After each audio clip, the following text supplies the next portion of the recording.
2번 읽기로 되어 있었는데 박수를 쳐가지고 아마 아멘에서 짜는 것 같아요.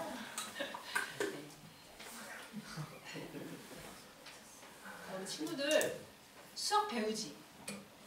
수학 시간 자주 사용되는 기호들 있죠? 뭐가 있을까? 어? 그래 맞아. 전 주문이 뭐지? 곱하기 더하기 빼기 나누기. 그렇지. 더하기, 곱하기, 빼기, 나누기 이 네 가지 기호들을 많이 배우고 또 많이 쓰잖아요. 그렇죠? 아 분수 배워 벌써?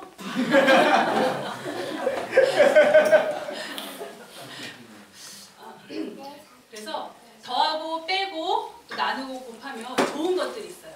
예를 들어 빼면 좋은 것은 뭐가 있을까? 살. 아 살. 또 안 빠져요. 또 뭐가 있지? 숙제. 또 엄마 잔소리. 엄마가 아니라 와이프 잔소리겠죠. 뭐가 있을까? 병, 슬픔, 미움, 다툼 이런 것들이 있겠죠. 그러면 더하면 아까는 빼면 좋은 것이었는데 이제 더하면 좋은 것들이 뭐가 있을까요?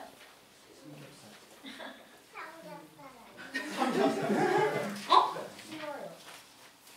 다음에 시점에. 아 더하면 쉬워진다고? 이거 심오한 대답이다. 내가 이해를 못했어. 그래 그것도 있고 또 용돈. 용돈도 더하면 좋겠지. 아 머리숱. 아멘. 노는 시간. 아 노는 시간. 또 우리 친구들 어떤 게 더하면 좋을 것 같아요? 아 게임 시간. 박수 치고 막 정확하게 공감하는데 그래요. 그리고 또 사랑도 더해지면 좋겠고 뭐 행복, 기쁨, 감사 이런 게 더해지면 좋겠죠. 그래서 이번 11월 한 달은 감사를 생각하는 달이에요. 더하면 좋은 감사에 대해서 오늘은 한번 생각해봤으면 좋겠어요. 우리 친구들 평소에 고마워, 감사합니다 라는 말을 쓰나요? 자주? 자주 쓰는 것 같아? 아 그래? 잘 모르겠어? 그럼 감사는 무슨 뜻일까? 감사. 우리 어른들도 한번 생각해보세요. 감사는 무슨 뜻일까? 그래서 한자를 한번 해봤어. 감사는 감은 달함에 마음심을 합쳐서 된 감의 글자고 그 다음에 사는 말씀언에 표현할 사를 합쳐져서 생긴 글자야. 그래서 이거를 풀어 쓴다면 뭘까? 우리 같이 읽어볼까? 시작! 그래. 마음을 다하여 고마움을 말로 표현하는 것. 이게 감사의 원래 뜻이래요. 그럼 우리 친구들 한번 일주일 동안 또는 어저께 혹시 내가 감사합니다 또는 고마워라고 말을 한 적이 있는지 한번 생각해보자. 혹시 있어요? 일주일 동안 아니면 어제? 아니 최근에 감사합니다 혹은 누군가에게 고마워라고 말해본 적이 있어? 경은이 있니? 잘 모르겠어? 유아는? 어제. 유니가 저한테 뭐를 줬는데 그때 거다고. 유은이가 유한테 뭘 줬을 때 고마워라고 표현을 했구나. 잘했네. 처민은 혹시 있니? 없어?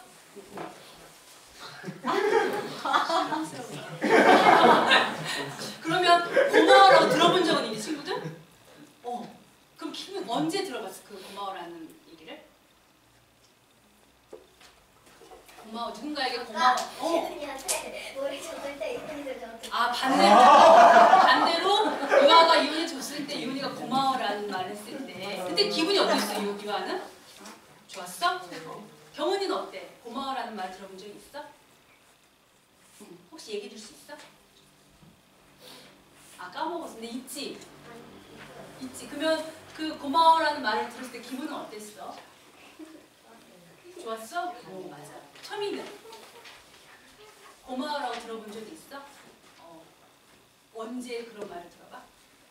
학교에서 친구들한테? 그때 기분이 어땠어요?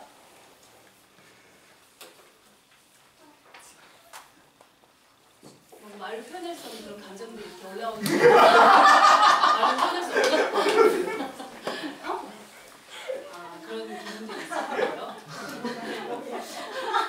근데 혹시 그러면 감사를 표현하고 싶은데 어떤 이유인지는 모르겠지만 말을 못했거나 안 한 적이 있을까? 우리 부모님들? 있을까요? 있겠죠? 그럼 어느 경우에 그럴 때 있을까요? 부끄러울 때. 부끄러울 때. 네, 쑥스러울 때도 있겠고. 타이밍을 놓쳤어요. 네, 맞아요. 여러 경우들에 우리가 고맙다라는 표현을 못하고 사는 적이 참 많아요. 자, 감사를 얘들아 잠깐만. 자, 감사를 그러면 영어로 표현하면서 질문이야. 감사를 영어로 하면 뭐라고 그래?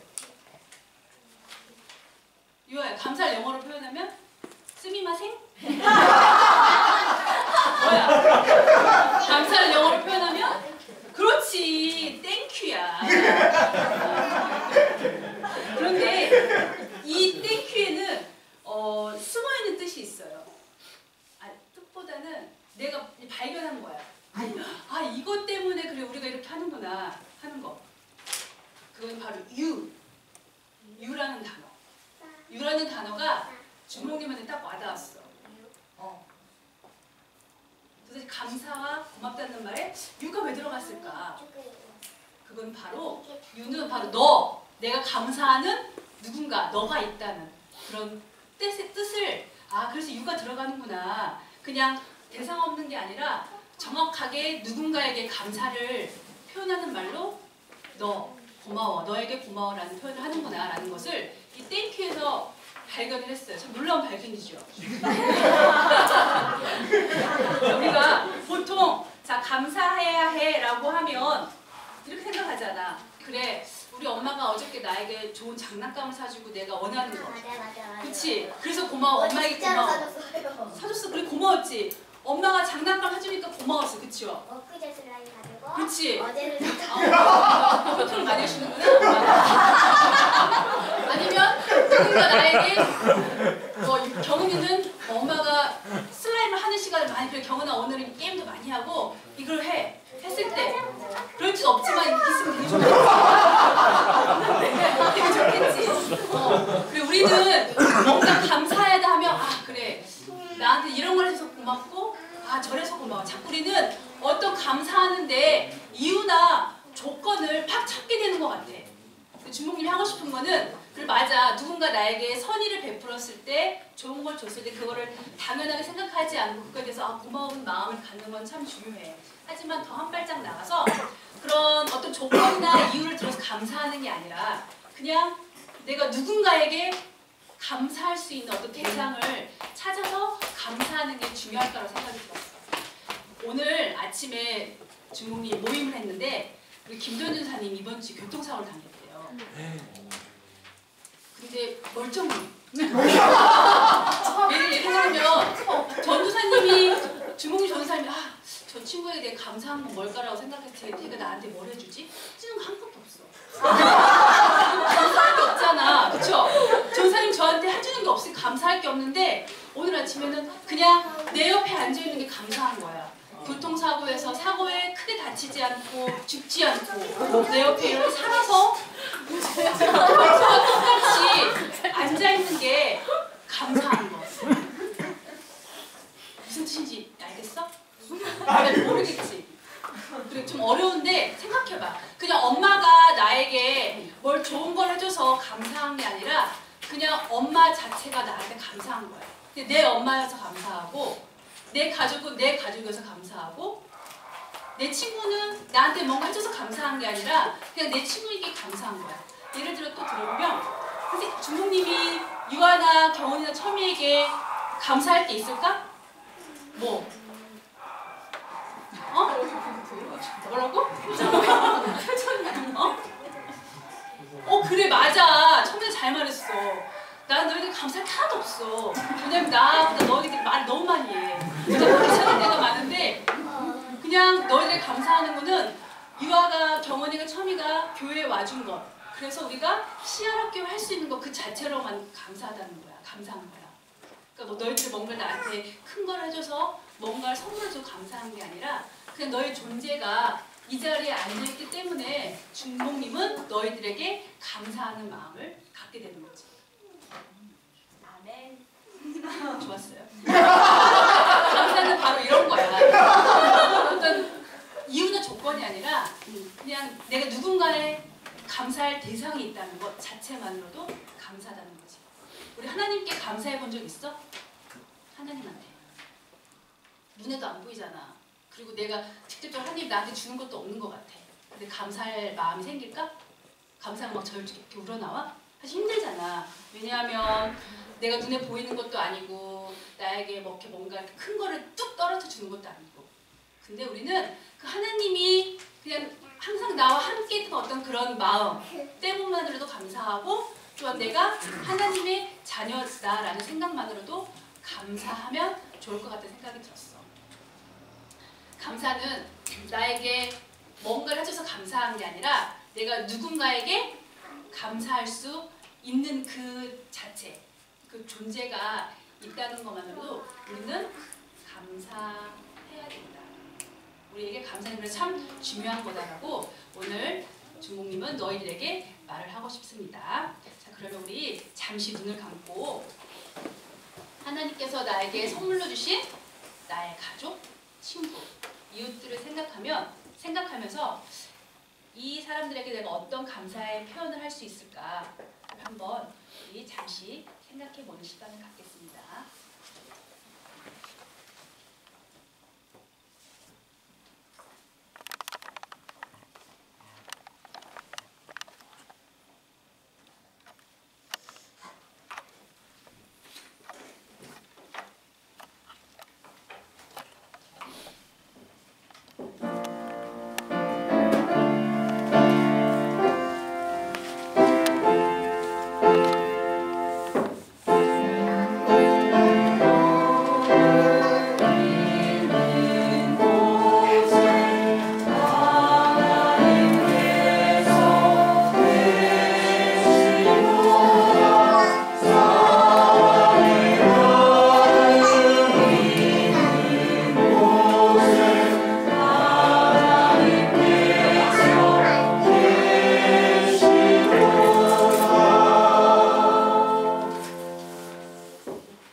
일단 말씀 먼저 전해주신 박진구한테 감사해.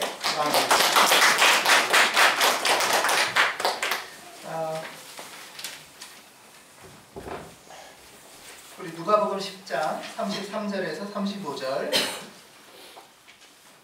한번 같이 찾아서 읽고 그리고 말씀 이어서 전하겠습니다.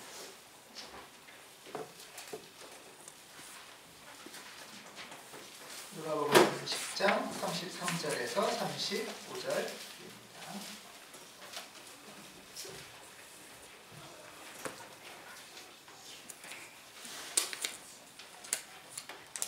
그러나 어떤 사마리아 사람은 길을 가다가 그 사람이 있는 곳에 이르러 그를 보고 측은한 마음이 들어서 가까이 가서 그 상체에 올리브 기름과 포도주를 붓고 싸맨 다음에 자기 짐승에 태워서 여관으로 데리고 가서 돌보아 주었다. 다음날 그는 2 데나리온을 꺼내어서 여관 주인에게 주고 말하기를 이 사람을 돌보아 주십시오. 비용이 더 들면 내가 돌아오는 길에 갚겠습니다. 하였다. 아멘.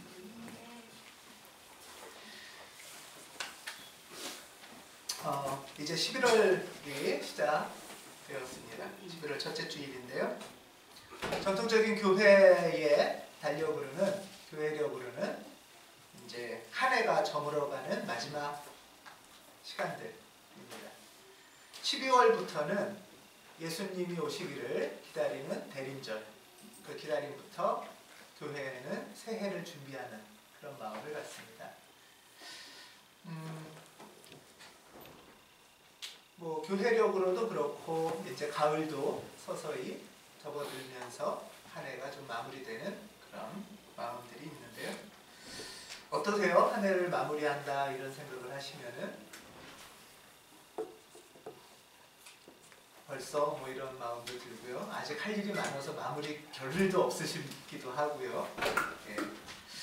한 해를 마무리한다 하다 보면 좀 스스로 아쉬움이 있으실 수도 있고 또 어떤 것에 대해서 고마운 부분들도 있을 것 같습니다. 어떻게 연초에 계획하신 것들이 잘 되셔서 나는 충분히 올해는 감사하면서 한 해를 보낼 수 있겠다 하시는 분들이 많이 계신가요? 그걸로 치면 크게 감사의 끈을 받지 않으실 수도 있나요? 예.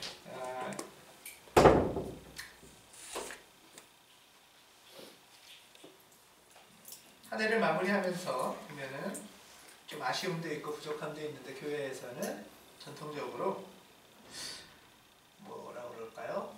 좀 자책, 평가 가운데 비판보다는 감사함으로 한 해를 마무리하라는 게 교회의 가르침인데요.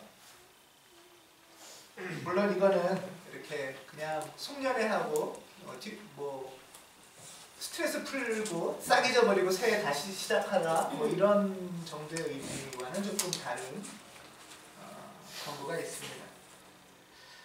11월 달에 우리 교회에서도 대부분은 이제 한 해를 마무리하는 마음에 감사주의를 가지고 감사의 시간들을 보내려고 하는데요.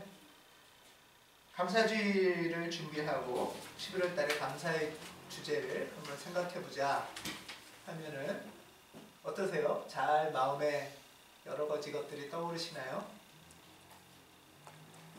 사실은 이 주제가 저한테도 되게 어려운 주제예요. 어떤 걸 감사해야 되지? 감사할 것보다는 아쉽거나 부족하거나 하는 자체 또는 누군가한테 짜증이나 열받는 일들이 생기기도 하는데 이거 싹 잊어버리라는 소린가? 뭐 이런 생각이 들기도 합니다.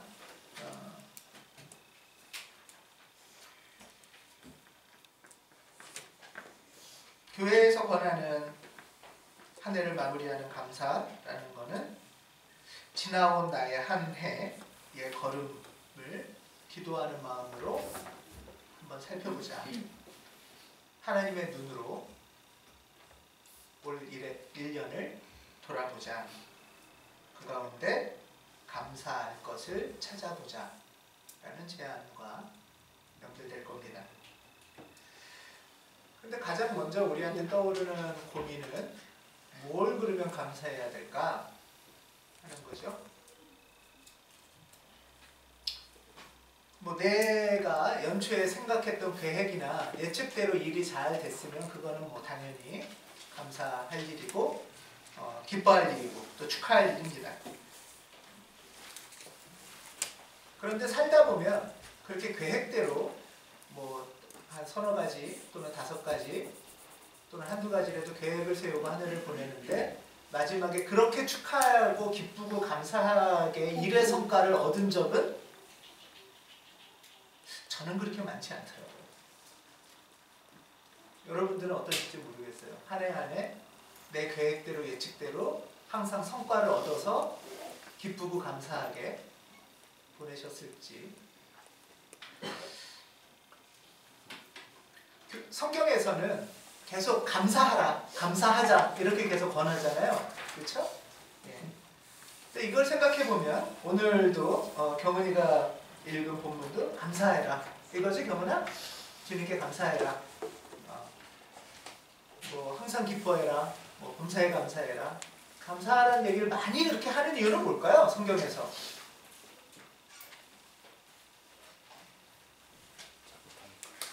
실제로 감사할 일이 그냥 자연스럽게 많이 생기면 성경에서 그렇게 안 해도 우리는 감사할 수 있어요. 그렇지 않나요? 내 계획대로 짝짝 되고 내 성과 예측했던 대로 딱 되고 내 목표대로 다 되면 성경에서 굳이 그렇게 안 가르쳐줘도 우리는 기뻐할 수 있고 감사할 수 있죠. 성경에서 계속 감사하자, 우리가 신앙생활 가운데 감사해보자 라는 말은 감사할 게 별로 없을 때 하는 말 아닐까요, 혹시?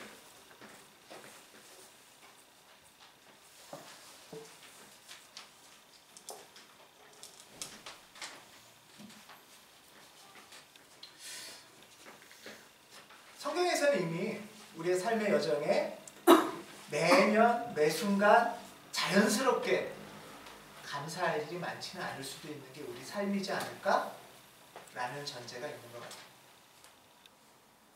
그럴 때 감사하자는 제안은 뭘까? 감사한 삶을 살아보자는 권면은 뭘까? 이것저것 빼고 나면 감사할 게 별로 없는데 뭐를 감사해야 될까? 가 사실은 우리 11월 달의 질문입니다.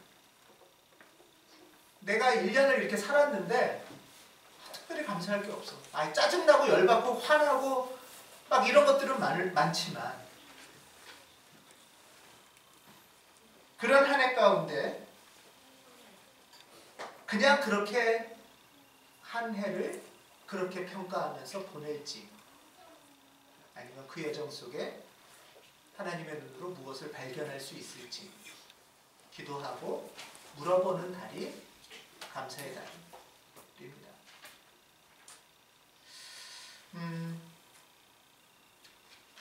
우리가 새해 초에 기도 제목을 이렇게 정리를 하신 적이 있는데요. 그 중에 첫 번째 기도 제목이 이런 거였습니다. 나는 올 한 해를 이런 사람으로 살아가 보겠다. 나는 올 한 해 이런 사람으로 한 해를 걸어가 보겠다 하셨습니다. 어떠세요? 여러분들이 이런 질문을 하시면서 가끔 기도 제목을 떠오르시면서 이 지향으로 잘 걸어오셨는지, 내가 이런 사람으로 살아보겠다라는 올해의 기도 제목은 내가 훨씬 더 잔인하고 싸움 잘하는 사람으로 살아보겠다 이렇게 기도하신 분 계세요? 별로 없죠? 예. 내가 이런 사람으로 살아보겠다는 거는 남들 무시하면서 갑질하며 살아보겠다 이렇게 기도하시는 분은 없었을 거예요. 이것은 다르게 말하면 우리가 9월 달에 창조절을 맞이하면서 내 속에 숨어져 있던 하나님의 모습, 내 속에 숨겨져 있던 하나님의 형상을 조금 더 드러내면서 살아보겠다 라는 기도 제목 아닐까요?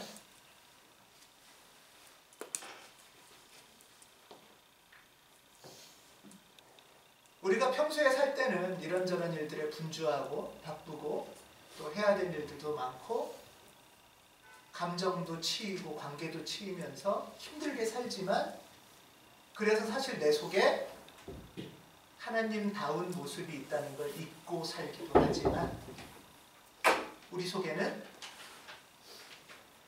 여전히 하나님의 형상이 있는 거죠.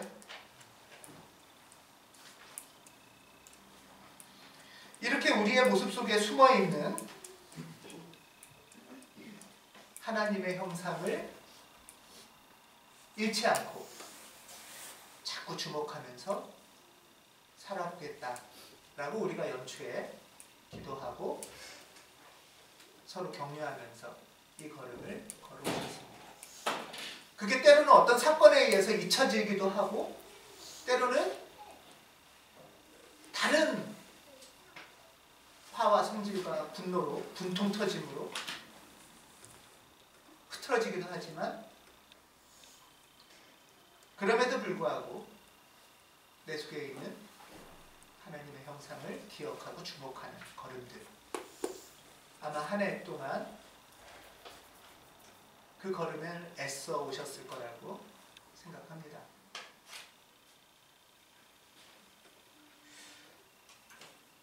하나님의 형상, 하나님의 모습, 이런 것을 다른 말로 하면 주의 기도, 주기도문에 주의 기도를 예를 들면 이런 거겠죠. 하나님이 어떤 분이시죠? 주의 기도에서는 먹을 것이 없을 때 일용할 양식을 나누어 주시는 분이시죠.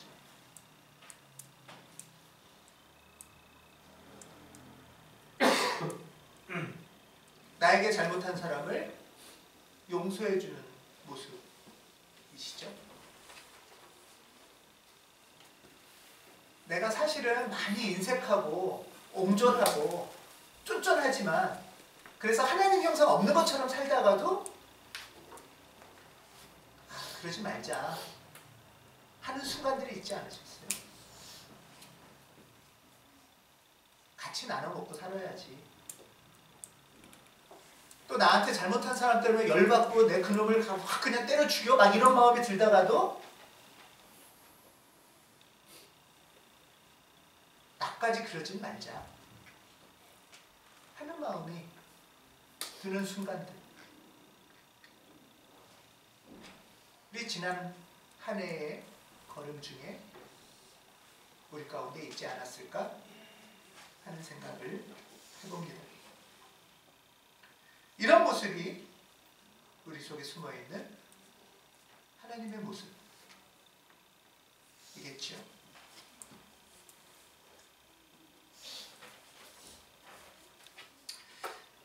물론 많은 경우에는 냉정하기도 하고 인색하기도 하고 별로 잘난 것도 없는데 막 갑자기 막 누군가 앞에서 잘난 척하고 우쭐대기도 하고 그러다가는 또 누구를 만나면은 막 그냥 약간 비굴해질 것 같기도 하고 비교해서 흔들리기도 하고 잔뜩 허세를 부리다가도 금방 열등감에 시달리기도 하는 게 대부분의 우리의 모습이지만 내가 이런 사람이 아니지, 내가 이런 존재가 아니지 하는 어떤 순간이 우리에게 다가온 적이 있지 않으세요?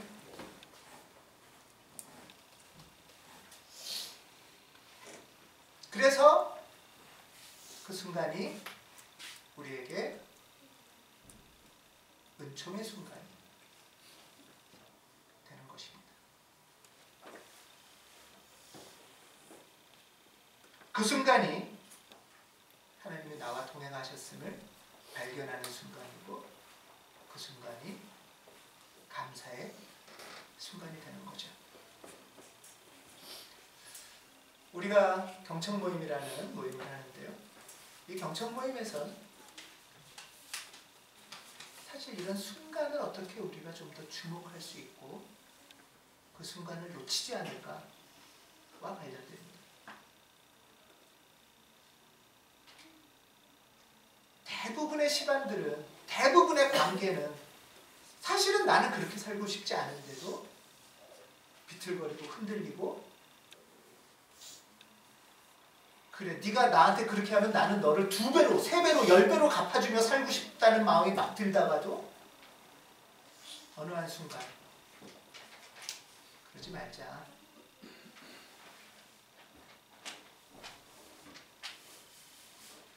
그 순간이 내 속에 계신 하나님이 다시 나를 만지시고 일으켜 세우시는 순간일 수 있습니다.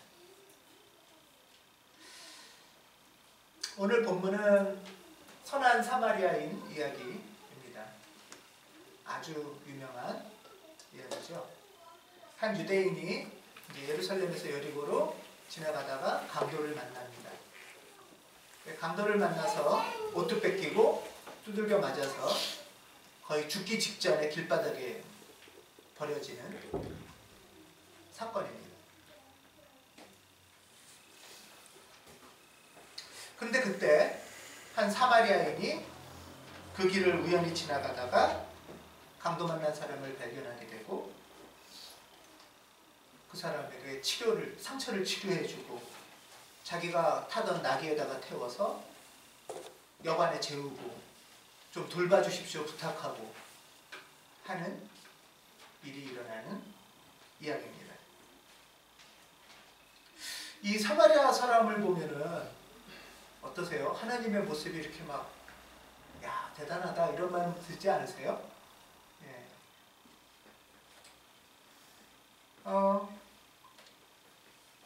33절에 의하면 이 사람이 그 강도 맞은 사람 보면서 측은한 마음이 생겨서 내 돈도 드리고 시간도 드리고 해서 많이 도와줬다라는 것이 이제 이 이야기인데요.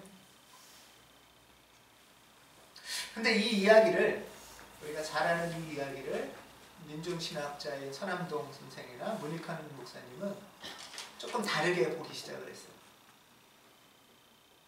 매우 독특한 질문을 꺼냅니다. 어떤 질문이냐 하면 이런 거예요. 이 사마리아 사람은 원래부터 착한 사람이었을까? 이런 질문이에요. 이 사람은 원래 1년 내내 착하고 10년 내내 착하고 본성이 착한 사람이었을까?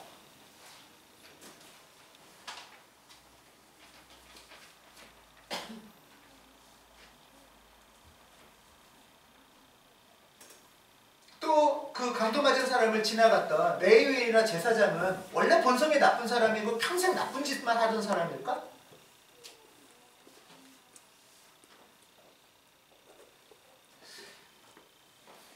그렇지 않을 수 있다는 거예요. 오늘 우리 이야기에서 주목하고 싶은 거는 사마리아인의 모습입니다.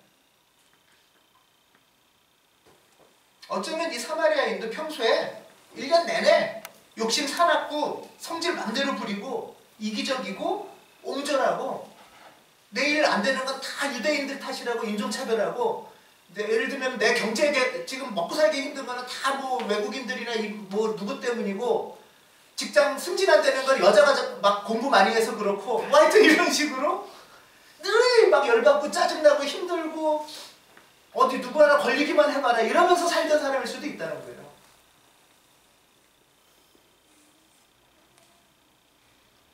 근데 그러던 사람인데도 불구하고 지금 이 순간에는 이 사마리아인에게 무슨 일이 벌어진 걸까 하고 묻습니다.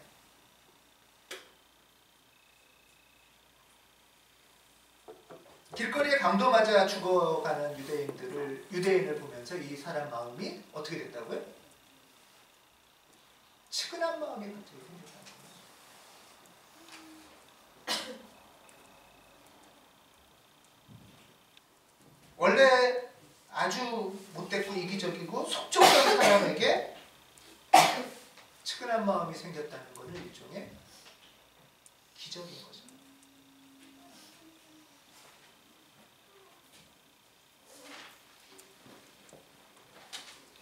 이 사람 속에도 아마 어쩌면 주변 사람들이 다 욕하던 이 사람 속에도 하나님의 형상이 숨어 있다가 어쩌면 이날 그 하나님의 모습이 드러난 거예요. 다 손가락질하는 사람이었을 수도 있는데, 그래서 이 사람이 정말 하나님이 만든 피조물이야 할 수도 있는데, 그 사람마저 이 날은 측은한 마음이 올라올 만큼 숨어져 있던 하나님의 모습이 드러난 겁니다. 그래서 서람동 선생이나 모니카 목사님은 이 사마리아 사람은 우리가 보통 생각할 때는 이 강도 맞은 사람, 그래서 맞아 죽어갔었던 사람에게 이날은 구원을 받은 거잖아요. 구원이라는 거는 죽어가던 사람이 살아나는 게 구원이잖아요. 그러니까 이 강도 맞고 죽어가던 사람이 도움을 받은 것도 구원의 날이지만, 이 사마리아 사람도 이 날이 하나님의 모습이 드러난 구원의 날이라는 거예요. 이해가 되십니까?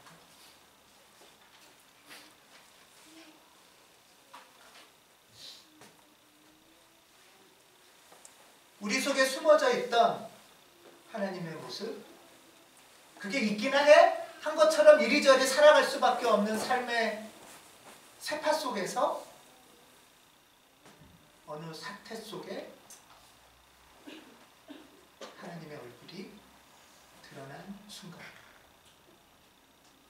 그래서 이날은 강도 맞은 사람만이 구원의 날이 아니고 사마리아 사람에게도 구원의 날이다 라고 말을 합니다. 제가 이 이야기를 나누는 거는 우리가 지난 한 해를 그렇게 착하게 못 살았을 수도 있어요. 지난 한 해 굉장히 옹졸하고 인색하고 비겁하게 살았을 수도 있고요.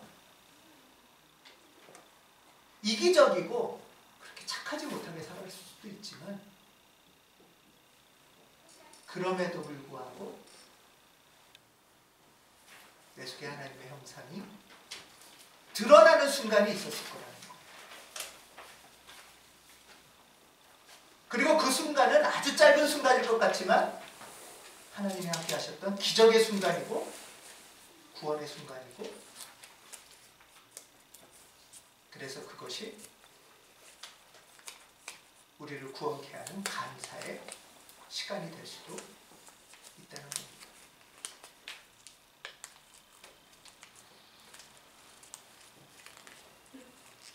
지난 한 해 가운데 여러분들은 누구와의 만남 속에서 내 속에 숨어져 있던 하나님의 모습이 드러나는 순간이 있으셨나요? 예를 들면 돈 벌 때는 그렇게 못하지만, 직장생활에서 못하지만 연애하면 네 것 내 것 없이 나눠주고, 아 그래 내 좀 더 사람답게 살아야지 하는 마음이 들 수도 있잖아요.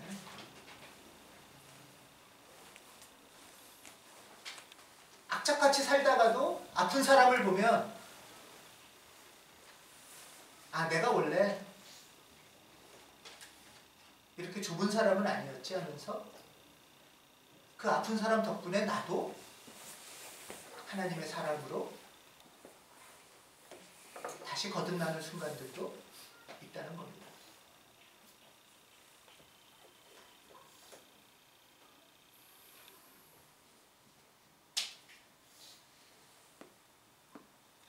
그 사태가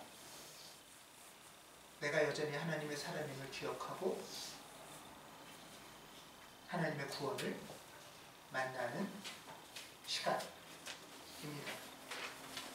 오늘 하늘뜻 벽의 제목이 사마리아인이 선해지는 사태라고 했어요. 사마리아인은 원래부터 착한 사람이 아니었을 수도 있고요. 우리도 그렇게 원래부터 착하게 잘 지내지만은 못하잖아요. 하지만 그럼에도 불구하고 포기할 수 없는 하나님의 은총 가운데 우리의 빛이 우리 속에 하나님의 형상으로 있다가 어느 사태에 구원의 사건을 일으키는 시간들이 있었을 거라는 겁니다. 그 시간이 우리가 다시 주목하고 감사하고 찬양해야 하는 순간입니다. 하나님이 함께 하셨던 어떤 은총의 순간,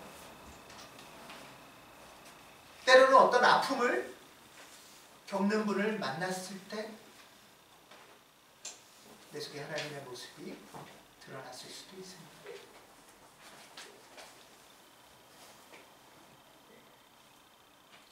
혈연 가족이라고 해도 의무감이나 부담감이 아니라 사람과 사람의 깊은 사귐을 강구하고 만나고자 하는 순간이 또 있었을 수도 있을 겁니다. 2018년 어려움과 어두움, 연약함과 죄악도 있지만 그럼에도 불구하고 하나님이 자비하셔서 당신의 얼굴을 나 가운데, 우리 가운데 드러내셨던 그 순간을 포착하고 기억하고 감사하는, 그래서 하나님과 동행한다는 것이 무엇인지를 다시 경험하는 그런 11월이 되시기를 주님의 이름으로 기원합니다. 기도하겠습니다.